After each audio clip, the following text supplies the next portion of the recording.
Mr. Rose, you mentioned in American history you hated the 70s. Why? I just noticed that question. I I honestly didn't hate the entire 70s. I mean, because that's when I graduated from high school, that's when I was in college. So to be honest, I liked that part of it, but at the end of the 70s was the disco era. And that is the part that I didn't care for. The disc, oh my gosh, if there was one little part of my life that I could throw away, it would be that the disco. We just watched Forrest Gump excerpts, about a week or so ago, and I was thinking again, oh my gosh, I almost wanted to barf when I saw that. Uh, but that's what I really was referencing in terms of the 70s, was just that little piece of it. Otherwise, there's a lot of good things that happened in the 70s, like I said, and that's, my college years, and I loved college. Okay. So, Okay. So, do you know what year you started teaching? yeah, I actually I came back from college in the fall of 1978, or summer, yeah, fall of 1978. And I actually, Mr. Murphy, he was the principal at Ingersoll then, happened to see me one day. So, what are you doing right now? I was like, not really anything. He says, hey, I need a sub tomorrow.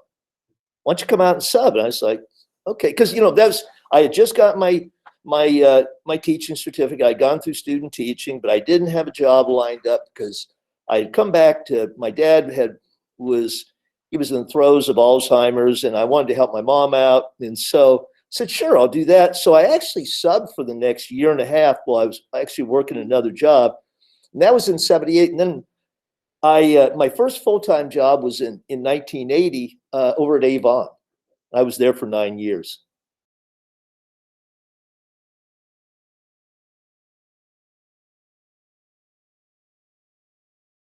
I want to become a teacher myself. What is the hardest part of teaching? First, you'd be a good teacher. Okay. Thank you. And I don't know that you can say there's a hard, because it's something different for everybody. And first of all, I never ever considered being a teacher. My mom was, a master teacher. She taught at the School of Nursing for years. It was an institution there. She was always saying, now you need to get your certificate as a backup. And I was like, why? There was this. And so I never, ever considered it. And the thing, because I thought, oh my gosh, I know you're not going to believe this, I'm a pretty shy person. And I could never imagine getting up in front of a group of people. And I thought, I can't do that.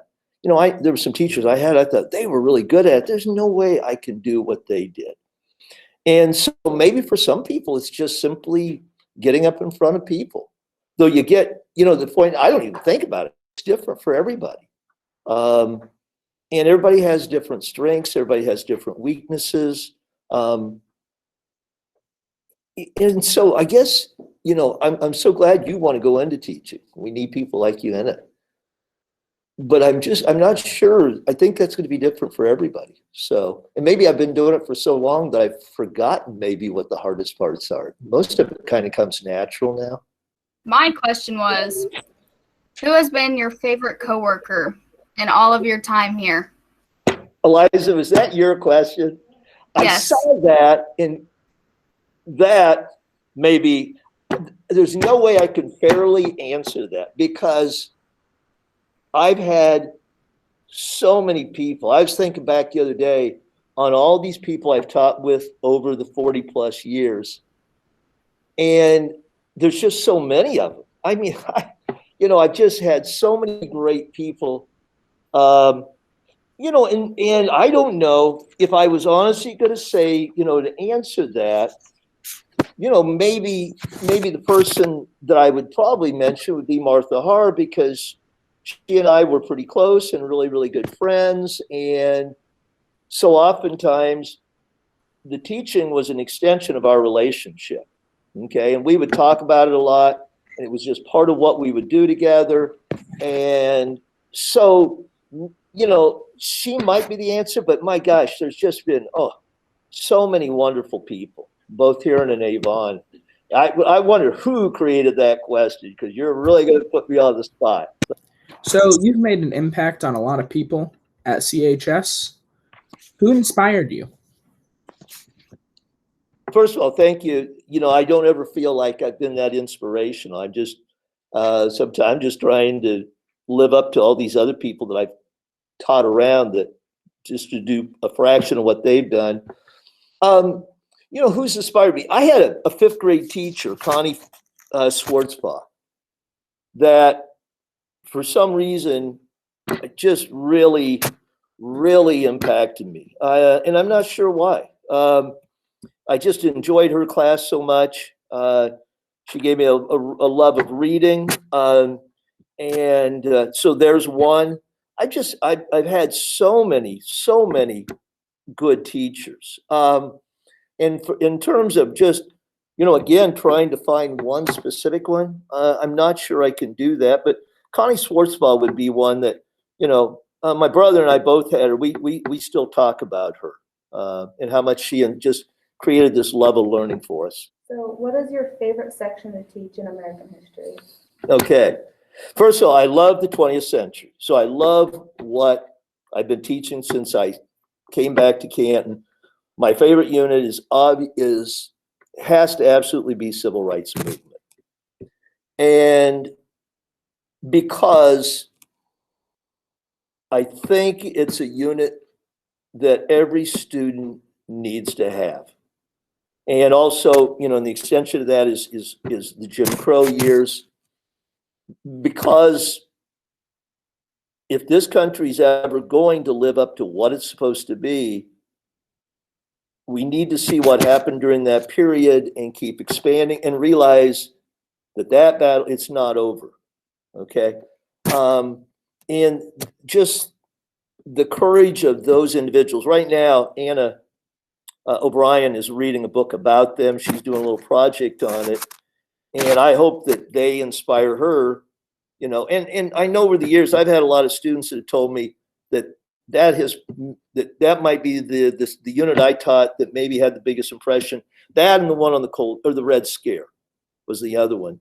But yeah, obviously it's civil rights movement and Jim Crow. What was your proudest moment in your teaching career? Oh boy.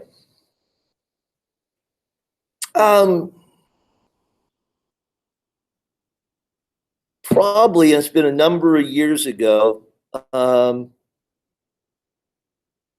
Might have been receiving the Fulton County Educator of the Year, and it was back in the 90s. And to be honest, I mean, I didn't even expect it. And maybe what made me most proud about it was to be nominated by some teachers that I just thought were the best teachers in the world, like Jackie Kohler and Jane Williams and Fred Harms and Bill Lightsey. And for them to nominate me for that, wow, that had a huge impression on me, because I to this day, I don't see myself as an educator of the year. But when it came from them, that really said something. Okay, I think it's my turn. Okay, what would be your final statement to CHS? Oh my gosh. Is to keep moving on. You know, this is where I went to school. I will forever wear the purple and gold. I'm proud of this school. And I want it to continue to be what it's been. You know, a lot of my best friends went to school or grads at this, you know, all my siblings. And I'm really excited about the direction that Mr. Valencia and Mr. Ball are taking it in. We've got this fantastic young staff here. And, you know, I want to see CHS just keep, you know, moving towards excellence and maintaining excellence, and keep turning out, you know, well-rounded citizens and students like it has. You know, I would actually say I don't know that we have to do a lot different. We've done a lot. We're doing a lot of good things. It's just keep up what we're doing. Do you feel like the pandemic has hastened your retirement, or did you know all along it was going to be 2021? I honestly, and Andrew, that's a really good question. In that, I really never knew. I never thought about retirement. Never ever thought about retirement. I know over the years I've heard all these people. I mean, they're literally counting down the years, they're counting down the months. Some people they can't. Hey, I've got 7 years. Or this is. And I honestly never, for me, did I ever think about retirement. It's still a job. I wake up. I still enjoy the job as much as I did in the very beginning. Okay, but this is my 41st year, and I just figured, you know what? It's probably time to hand it off to somebody younger. They could finally get rid of me. They can finally get me out the door. Though some people always claim that the only way I was going to leave it here was on a stretcher in a prone position. Okay, but the pandemic had nothing to do with it. Now, there's been times this year I've thought, oh my gosh, okay, but the truth is, I now am looking back, and especially first semester, it's made me a better teacher. I wish the pandemic would have happened 10 years ago, where some of the things that I picked up first semester and even last spring, and now I can incorporate them. Now that we're back in person, which I'm just absolutely loving, but I'm applying some of the things I last said, and it's made me a lot better teacher. And so it hasn't hastened my retirement. It just happened to coincidentally coincide that way. Okay, because I actually started talking to the powers that be last summer. At that time, thing we would be back in person in September. Okay, now was I frustrated in the fall oftentimes with remote learning? Yeah. But it had nothing to do with my decision. It just was kind of coincidental. But if anything, it has made me a much, much, much better teacher. So if you had to travel any place in the world, where would you go? Oh, okay. And I've been lucky to have done a lot of traveling, and that's, Jordan, I'm so excited for you and the girls going this summer. The only thing I'm really upset with you is that you didn't go last summer. So then I was going to bring you in this year as experts to share with my students, okay, but it didn't happen. Now, somewhere I haven't been, okay, one place I haven't been is Hawaii. I'd love to go to Hawaii, okay. I'd love to go to Japan. I've been to basically all of Europe, I'd love to sample Africa.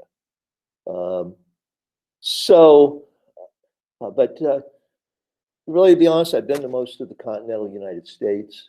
So those would probably be the places. Okay, like I said, but I'm really excited for you.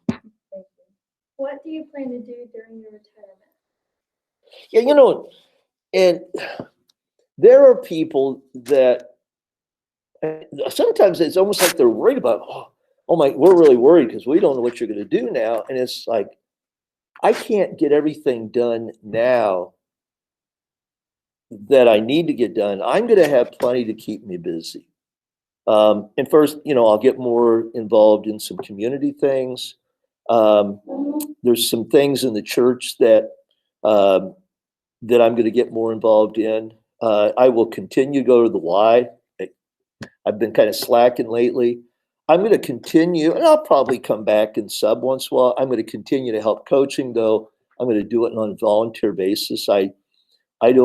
Younger people deserve to get that paycheck. I'm on the board of the museum. I'm going to get more involved there. I want to do some volunteer work projects at disaster sites around the country. I'm going to have more than plenty to keep me busy. Like I said, I had to laugh because sometimes like, oh my gosh, what are you going to do? It's like, I'm going to have no trouble continuing to stay busy. So. Okay. This is a very controversial question. Oh no. And of course it would come from Eliza. Okay. Go ahead. Do you think pineapple belongs on pizza? Oh, You know, I like pizza with pineapple on it. And what is it? Monaco's has like a chicken and pineapple or so I think it no, I like pineapple on the pizza. I don't have any reason to say anything negatively about it.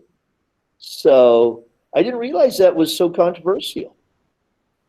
Am I likely to find myself posted on social media somewhere because of my position on pineapple on pizza? Maybe. Okay, bring it on. Where is the coolest place you have ever traveled to? When I was younger, I thought Las Vegas was pretty cool. Okay, I've probably outgrown that. Oh, wow. That's a good question. Yeah, you know what? I guess I'm going to say, my brother and I talk about this a lot. When we were sophomores, freshmen and sophomores in high school, we went on a backpacking trip for 2 weeks in the mountains of New Mexico. It was in the Rockies, in a place called Cimarron, New Mexico. And that was just like a mountaintop experience, literally. And it was something we still talk about. And so that might be it. It was just being, I love the outdoors, and there was just something about that experience that was just so cool. I'm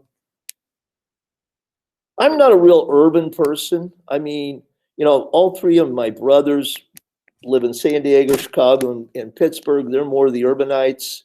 I love visiting big cities, but I don't consider them actually cool. Some people would.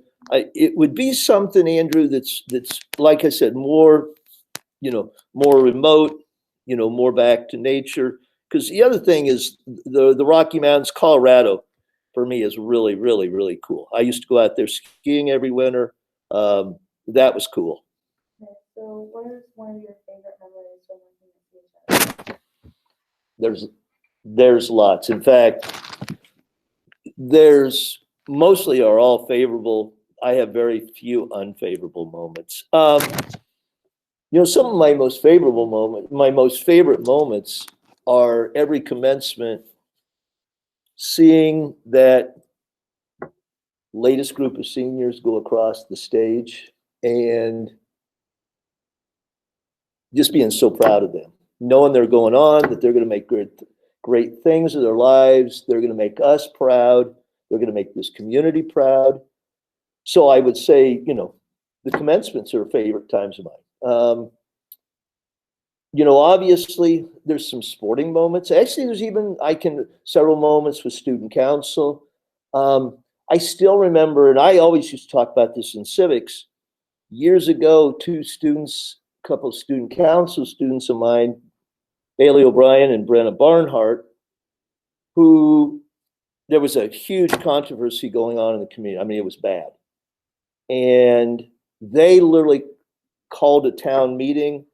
The city council came in, all these angry parents. I mean, and they literally facilitated this meeting and helped turn around what was a really ugly situation. And just sitting and watching them was like, wow, this is just unbelievable. Our students are doing this. That's something I still talk about. I always talked about in civics. There's a lot of sports moments. Okay. I don't know. That's wow. I mean, there's lots of. What made you want to become a history teacher? That's a really good question, because that is not what I originally. That was not my original intent. Like I said, my original intentions were not to teach. Okay. And to be honest, I kind of stumbled. What I originally wanted to do was go into an area of psychology, be a guidance counselor. And so, I started picking up social studies hours. I actually student taught in a large school in Wichita, and I basically all I was teaching was psychology and sociology. I didn't in that student teaching gig, I didn't do any history. And as I came back, I realized I had some history hours, so obviously I was going to be in the area of social studies, and realized, I need to keep building on the history. And it just became a real passion of mine. I just realized it was something that, maybe I could bring my own personality into. It was something that I could actually help students relive. And it's something that I don't know if I've ever succeeded, that I can make fun. Okay. And so it's funny how teaching the history became my kind of my passion. And then actually later, I was kind of hesitant when I started teaching civics. I was like, oh boy. And that became a real favorite of mine too. I love both of them. So that's a really good question. Good question. What was your biggest regret and your biggest achievement since you've been teaching? First, I'm not sure if I really can pinpoint my greatest achievement. I'm not really sure what I've achieved. It's hard for me to talk about myself in terms of that. Never been one that, hey, I've done this or that. That's not my nature. It's not my personality. It's actually more of my nature to look at my greatest regrets. I'm always looking at, every day at the end of the day, I always focus on those things that, boy, I need to clean this up. I could have done this better. I could have done this better. And even after all these years of teaching, I still dissect what I've done at the end of the day. And so in terms of regrets, I don't know, maybe I could have been a little bit better at what I've done. I used to joke that I would retire when I finally got good at teaching. And I finally decided, you know what, maybe I'm never going to become that good at it. So maybe it's just time to walk away. But yeah, and this is, I'm kind of telling on myself, but it really is hard, Liza, for me to recognize achievements. It's probably easier for me to look at regrets, but I know I don't regret for 1 minute ever going into this profession. Now I look back after 41 years and think, I don't think I would have wanted to do anything else. So, boy, I'm going to apologize. I haven't really answered your question very well. So, I'm not sure. Sorry. Can you give me a quote about life? Yeah, you know what, Andrew? I showed a video today, and it was a video about Gail Halvorson, the Schokoladenflieger, the candy bomber, the chocolate pilot from the Berlin airlift. And Tom Brokaw was telling his story, and one of the quotes that he mentioned, and this is something that Gail Halvorson, the candy bomber, lived by, was, from little things come big things. And in that, and so it's just kind of the quote of the day, but it's true. We're always expecting big things, but we forget that the big things have to start as little things. And I think that's been true a lot of times in my career, is that that I've tried to focus sometimes on the little things, hoping that eventually they would grow into bigger, more productive byproducts. I know there's lots. The other quote, I'm going to throw this one at you too, okay? And you guys probably didn't get it because we just weren't in school last year, second semester. But Charles Houston, who's one of my favorite people in American history, he was a black attorney. He taught a lot of the civil rights attorneys like Thurgood Marshall. And he once said that an attorney is either a social engineer or he's a parasite on society.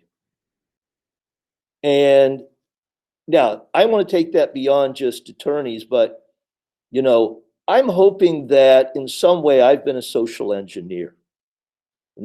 I haven't been a parasite on society. I would hope that maybe I've created students that are able to critically think, that are going to become great citizens, which a bunch of them have, okay? Instead of living off, being that parasite. And that's a quote that always comes to mind. I always point out every spring. You guys didn't get it because we weren't in at that time. Actually, though, we did watch the video maybe, okay? So those are a couple quotes. Do those fit okay? Okay. So what was your favorite sport to coach over your time teaching? Oftentimes it's whatever sport was in season. I think, it's interesting because I coached track over at Avon in junior, and I had lots of success with it, and I actually won a state championship, but it was probably the sport I enjoyed least coaching. So success isn't always tied to what you love. I enjoyed basketball. I enjoyed football a lot, but probably the sport, Jordan, that I have most enjoyed coaching and made a lot of good relationships has been girls softball.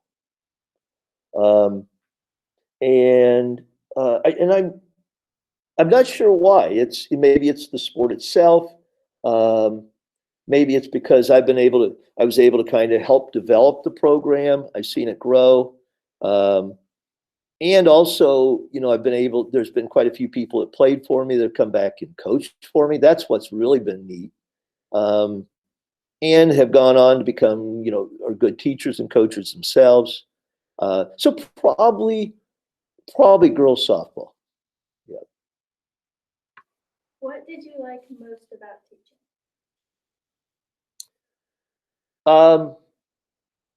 The relationships. Both with my coworkers and co-coaches, but also with, oh boy, I don't know if I could ever figure out how to count how many students I've had over the years. Okay. There's a number of them that I'm still close with. I still hear from. Sometimes what really bugs me is that I can't keep up with all of them. And that sometimes I worry that I haven't done enough to keep up with them. But I think almost any teacher looking back would tell you, and I know, again, I've had conversations with some of my other coworkers, it's the relationships. Okay, those are just, you can't replace those, they're invaluable. And then when somebody at the end comes back and just thank you for what you've done. Okay. It's just an amazing feeling. Okay, so you may have heard about this, but we posted to Facebook on our page, and people shared it, commented, and we wanted to know what their favorite memory with you is, their favorite experience, what people will always remember about you. And it reached 13,407 people. And we've been through all the comments, and there was not one single bad comment about you. They were all good. Everyone loves you. I'm going to have to go off camera here in a minute and wipe my eyes. Seriously, okay? First of all, thank you. Here's the funny thing about that. I don't do any social media whatsoever, okay? So a little dab will have to do me here, okay? But, so a couple of people mentioned, hey, have you seen it on Facebook? And I was like, no. I don't do Facebook. I don't do social media. But somebody mentioned this to me, and it's just like, I didn't know these numbers. Okay. First of all, thank you, all of you, for doing that. And just kind of, it blows me away. I'm not sure, how to respond to that. Wow, like I said, I'm going to have to. People that really know me know I'm a pretty sentimental guy, but I don't even know what to say to that. Oh my gosh. You guys have just made not my day or you probably made my next year with that. Okay. My gosh. I'm first of all, I'm not sure. They may have to get like part of the maintenance crew to get me out of this room, because I'm not sure my head will fit through the door at the end of the day now. Okay. So they may have to find a way to get me out of this room. Because you're going to make my head way too big. Okay. I don't know what to say to that, except I don't know what to say to it. Oh my gosh. Gosh. Oh my gosh. I'm speechless. That doesn't happen very often, especially when you've had me for class. Okay. Right, Jordan? So, was there a question that went with that? How should I respond to that? Eliza, you started this, okay? You got to get me through this, okay? So, where are we at with this? What should I be saying? I mean, I don't know. How do you feel about it? What's that? How do you feel about it? Oh, blown away. That I would never expect anything like that. Oh my gosh. Wow. That's just incredible. And I want to tell all of you, thank you very much for doing that. So I don't really know how I follow that one up. Just keep it simple. And if you could do over your career, would you have a do-over, or would you keep it the same? Great question. There's probably early on, Andrew, in the early years, I may have thought about do-overs, but at this point, as it's coming to the end, I look back, I don't know anything that I would have wanted to do different. Every step of the way, whether it be the first 9 years at Avon, whether it be that year and a half student, or subbing, even the early years here, they all there was a reason for all of those. I mean, there was a purpose. All of them led me to the next step of my journey. They all made me better. I hope they made me a better person. Yeah, I don't think I could see any. I don't just, yeah, as far as do-over goes, I don't know that I'd want to change a thing. And that's not to say there weren't, those little moments that were tough and tense, but even those have a purpose. Okay. And sometimes they make you a better person. They make you, I think about a couple coaches I had, Bill Lightsey and Gary Gerzenich. And some people talk about today, these guys were tough, but they made me tough skinned. And, being able to deal with them makes everything I deal with simple. And they made me better people. There's times that I may have wondered at night, oh my gosh, can I handle this guy another day? But they made me a better person. So yeah, that's do-over. I don't think so, Andrew. I don't think so. Oh gosh, thank you. Eliza, it's a good thing you didn't throw that one at me till the end. I'm not sure I could have made it through the rest of this. And again, Good planner. what's that? I'm a good planner. I thought this I through. guess so. And again, so will you be in charge of calling maintenance to get me out of this room then? Yep. Okay. So we may have to take that area where you sat last year and we'll have to chip it away and widen the door out. Okay. All right. I'm fine with that. Okay. Thank So- you, Mr. Rose. Oh, guys, thank you, all of you. Okay. I appreciate it.